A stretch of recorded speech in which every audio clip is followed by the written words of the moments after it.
इस सभा की अध्यक्षता कर रहे हमारे चौधरी ओमपाल जी और दामा खाप को खुशी होती है कहते हैं सरोखास बताया था आपने। हमारे चौधरी जितेंद्र जी, राष्ट्रीय लोकदल के किसान प्रकोष्ठ के महासचिव चौधरी सुरेंद्र और वकील साहब, हमारे अंतर्राष्ट्रीय जाट संसद के जिला बागपत के अध्यक्ष करमवीर चौधरी और नौजवान साथियों,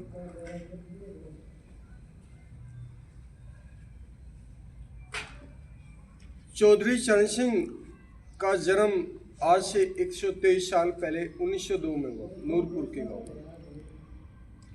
चौधरी चरण सिंह केवल एक प्रधानमंत्री नेता ही नहीं थे, चौधरी चरण सिंह हमारे किसान, गरीब गांव के किसान मसीहा। उनको किसान मसीहा ऐसे नहीं बोलते हैं, उनको किसान मसीहा इसलिए बोलते हैं क्योंकि उन्होंने उस समाज की आवाज़ सरकार में उठाई है, सरकार में रह कर के उठाई है, बाहर उठाई है, जिस समाज को लोग पशु मानते हैं, गुलाम मानते हैं, जिनको अपने काम के लिए उपयोग करते हैं। मुझे गर्व होता है कहते हुए कि मैं उस कौम से हूँ जिसको जाट, लेकिन चौधरी चरण सिंह ने केवल जाटों के लिए ही नहीं, पूरे भारत के किसान और मजदूर को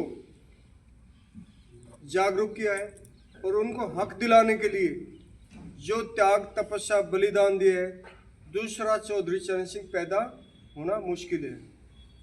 अगर हम चौधरी चरण सिंह से पहले सर छोटू राम को याद करें तो गलती नहीं होगा। सर छोटू राम ने हमें जमीन दिलाई है, जो जमीन हमारे सरमाएकारों के पास, हमारे साहूकारों के पास होती थी, जो हम लोग काम करते थे, हमें केवल खाने के लिए अनाज मिलता था, बाकी अनाज कहाँ जाता था? सरमाएकारों का, यानी कि कह दो सीधे भाषा में बनियाओं को। ओमपाल जी गलत तो नहीं कह रहा हूँ?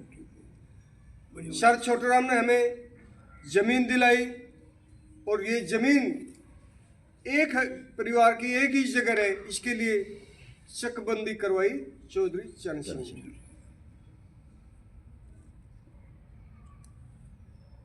जो देश उन लोगों पर निर्भर है जो समाज के लिए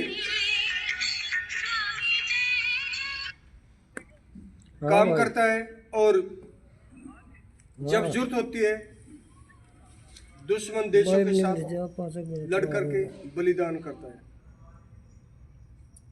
देश की जनता की भूख मिटाने के लिए वो खेती करता है। तो समाज को सीधा उन्होंने अपनी आर्थिक नीति से जुड़वाया और उन्होंने कहा कि भारत की जो उन्नति का रास्ता है वो खेत और खलिहानों से जाता है। सब कुछ हमारे भारत का अर्थव्यवस्था कृषि पे ही ज़्यादातर डिपेंड है। बाकी सब कुछ खत्म हो जाओ फिर भी इंसान भूखा नहीं मरता, क्योंकि जिसके पास ज़मीन है वो खाने का काम तो कर ही लेगा। तो जीने के लिए खाना बहुत ज़रूरी है। आज इस सप्ताह को कह लें, पखवाड़ा को कह लें, 23 दिसंबर 1902 को उनका जन्म हुआ। आज उनकी जो है उनके जन्मदिन के अवसर पर मैं चौधरी साहब का धन्यवाद करता हूँ कि हमें यहाँ पे याद किया, दो शब्द कहने का मौका मिला। चौधरी चरण के बारे में हम कितना भी कह लें वो कम है। आज के राजनीतिक पार्टियां अपने स्वार्थ के लिए तो भारत रत्न दे देगी, लेकिन ऐसी भी पार्टियां हैं जिन्होंने बहुत ज़्यादा अपमान हमारे जाटों का किया, किसानों का किया, महिलाओं का किया, सैनिकों का किया, इस समाज को बांटा। मैं हिंदू नहीं हूँ, कोई नाराज होगा इस बात से हो जाना। मैं जाट हूँ और जाट समाज के लिए मैं काम करता हूँ, क्योंकि जाट समाज देश के लिए काम करता है।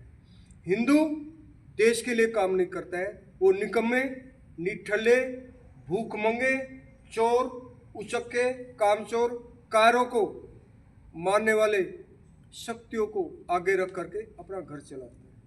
हम लोग एक ही बात जानते हैं, ले राम करना, खेत में काम करते हैं और ईमानदारी की खाते हैं। जहाँ तक भाई करमवीर की मैं बात करता हूँ,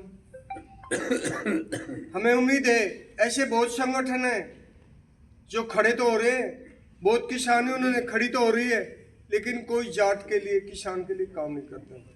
मैं इनके सम्मेलन में जयपुर गया, ऐसे ऐसे पदाधिकारी देखे मैंने, अपने घर से मजबूत हैं और अपने दम पर वे जाटों को जोड़ने का काम कर रहे हैं और चंदा नहीं मांग रहे। नहीं तो कुछ लोग दो शब्द बोलने को हथियार बना लिया कि अच्छा बोल दो, अच्छी बातें कर दो, किसी की बुराई कर दो, बाद में चंदा और धन इकट्ठा कर लो, और फिर लोग क्या कहते हैं, देखो उसके पास इतना धन कहाँ से आया। हमारे जो अध्यक्ष हैं, क्या नाम है उनका, मनु जी, शायद 9 करोड़ रुपए की उन्होंने जगह जाट संसद भवन के लिए दिया है, उन्होंने खुद दिया है। तो जो आदमी के पास में 9 करोड़ रुपए की जमीन है, वो हमारे से क्या लेगा और हम क्या क्या दे सकते हैं। इस संगठन का और किसी और संगठन से तुलना तब होगी जब हम जाट समाज के लिए काम करेंगे। जैसे मनोज जी ने बताया कि उन्होंने विदेश में, उनके बहुत लोग हैं, बहुत कंपनियों में लोग हैं, किसी को नौकरी की जरूरत है, किसी को पढ़ाई की जरूरत है, वे मदद करते हैं। मुझे उनकी बातें बहुत अच्छी लगी और काफ़ी सुनने को, सीखने को वहाँ पे मिला। मैं एक मेरे मन में बेचैनी कह लीजिए, चाहे पुलिस के अधिकारी